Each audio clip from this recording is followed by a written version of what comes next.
In this module, I will discuss value, fairness, and successful outcomes.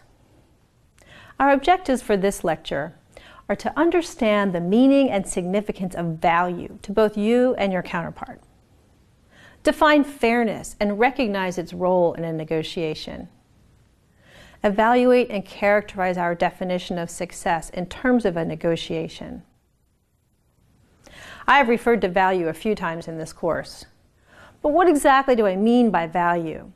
Value isn't just final price. Value might be price, but there are many other aspects to value, such as delivery terms, delivery time, packaging, turnaround time, volume limits, payment terms, renewal options, staffing considerations. The list is very, very long. You will find that most negotiations center around a specific issue, such as cost per unit in a supply agreement or overtime policy in a union negotiation. As a negotiator, your job is to identify opportunities to add value to the central issue through exploration of related options. Every central issue has multiple related issues or options. Options related to cost per unit might be units per package, or type of packaging, or variations in the unit itself. Variables related to long-term contracts include components of the suite of services, the timing of delivery, the option of dedicated staff, the training of the staff, the length of the agreement. Returning to the issue of price, while it must be addressed, and early on is best, strive to keep it from being the primary issue of the negotiation.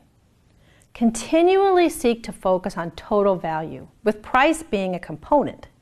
The goal is to create an agreement in which both parties have maximized the value of the central issue as well as the related variables. To do this, you need to determine what aspects of a potential agreement have the greatest value to your counterpart. You may find that what has great value to your counterpart or the other organization is of much less value to you. This would uncover what could be a very attractive opportunity for you. Therefore, gathering as much information about the organization and the person with whom you are negotiating is critical. In the early stages of your agreement, when you're gathering information, seek information about every option related to the central issue, every option you can identify. Learn how each of these options influences your counterpart's business and how changing one or a few of them might add value for your counterpart. Knowing such information helps you to build trust and enhance the value of the agreement to your counterpart. In working to increase total value, link price to one or more other options and seek to add value in areas that are of greater significance to your counterpart than to you. That way, you increase the value to your counterpart without losing that same amount of value on your side of the agreement. For example, if you find that your counterpart has been frustrated by delivery issues of similar items, and your organization has a particular strength in logistics, an attractive delivery offer may have much greater value to the counterpart than cost to you. Linking options to cost has another advantage.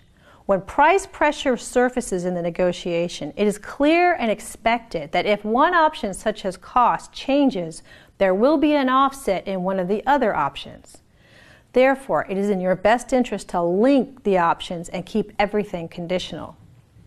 The important thing to keep in mind is that there is much more to value than price per unit, and that what has value to you may not be as valuable to your counterpart, and vice versa. Many of us hold the value of fairness, and we choose to operate with a fair outcome being the goal. Concern over what is fair is the downfall of many negotiators, though. This is not to say that fairness is irrelevant, or that fairness is in the eye of the beholder. Your idea of fair is likely to be different from that of your counterpart. Your judgment of fairness to the other organization is based on much less information than your counterpart's. As a result, you are not in a position to judge what is fair for both sides, only for yours. It is up to your counterpart to judge what is fair for his or her organization and communicate it to you. The same goes for you. But the use of the word fair in negotiations tends to drive the conversation in the direction of values. I recommend focusing on interests instead. Each party is responsible for doing what is in the best interest of his or her organization. One other consideration that will help you decide which options are most important to you is the speed-quality-price conundrum. There are overarching priorities which will help you to make these decisions. No doubt you have seen this before. Briefly stated, you can't have all three. You have to give up quality if you want a low price and fast delivery. If you want high quality, you're probably going to have to pay more or wait a bit longer. The three interdependent parameter conundrum also applies in other areas of business. In the contract negotiation sector, these three variables might be timing, cost, and gratification. In the services sector, these three elements might be timing, cost, and services. The relevance to you is, how do these three parameters rank in terms of importance for you? If you know that, you'll have an easier time understanding which variables mean the most to you. When it is all said and done, how will you know if you negotiated well? You may not ever, because the other party may never tell you what might have been. But how can you define success? By success, I don't mean simply winning or getting the price you wanted. I'm referring here to a more complete evaluation of the outcome of the negotiation. Success should not only be measured by the monetary value of a win. In fact, there are various ways of evaluating the outcome of a negotiated agreement. Did you achieve a better deal than before? Improve the deal over the original offer? Overcome a deadlock? Move the other party significantly? Agree to terms that saved your organization significantly on shipping, delivery, or production costs? The definition of success truly depends on the negotiation itself, as the criteria for defining success will vary with each negotiated opportunity. Success must be evaluated on the degree to which you have maximized the total value or opportunity for all parties. As part of any negotiation debrief, we must question whether or not we created the most value for both parties, considering all possible parameters. Also, when evaluating the outcome of a negotiated agreement, we must take out the component of self-justification and focus on the what and the why. In other words, what are the details of the agreement and why are they beneficial or detrimental to each party, and not why did I offer or not offer certain options, or did I do a good job of presenting. In this lecture, I discussed value and the importance of seeking additional points of value to the central issue, particularly value points that are of greater significance to your counterpart than to your own organization. I also discussed our sense of fairness and its role in a negotiation. Finally, I talked about how we define and evaluate success following a negotiation. What about emotion? Should we allow our emotions to be evident to our counterpart? Should we exhibit only positive emotions? Control of emotion can be difficult for some negotiators and therefore a real challenge to maintaining their power. When your counterpart shows strong emotion when meeting with you, you can learn much about what is of greatest interest or greatest value to him or her, what the non-negotiables are, and maybe even where his or her weak points are. The same goes for any displays of emotion from you in terms of what your counterpart can learn. At the same time, though, a controlled display of emotion can bring a conversation back from a tangential one. It can clarify your position to your counterpart and stop your counterpart from being unreasonable. So what is the bottom line on emotion? The bottom line is that your emotional responses need to be controlled and intentional. Strong emotional expressions can signal an absence of self-control, a lack of openness, a lack of trust or trustworthiness, frustration, or feelings of weakness.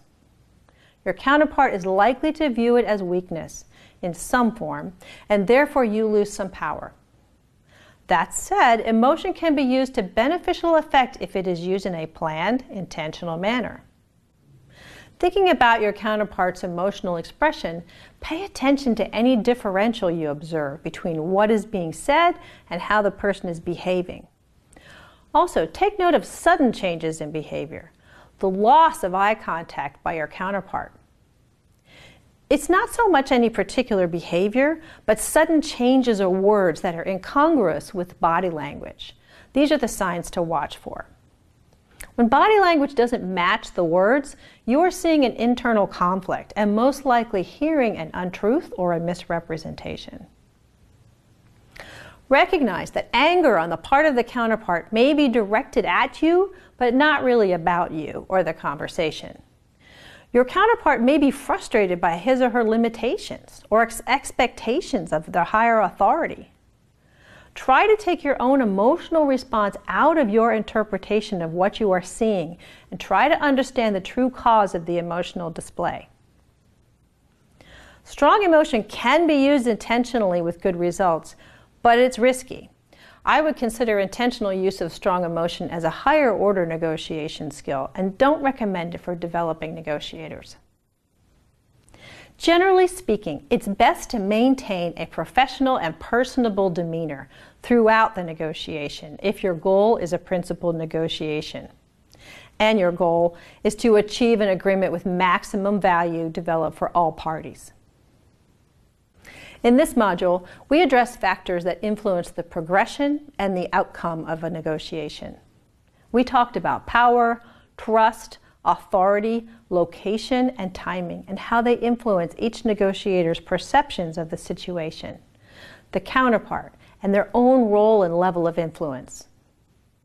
I also discussed what is meant by value in the sense of identifying other potential components of an agreement that would enhance its value to both you and your counterpart.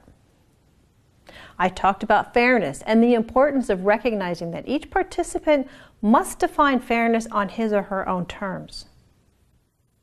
Finally, I talked about emotions and how they can affect the progression and outcome of a negotiation.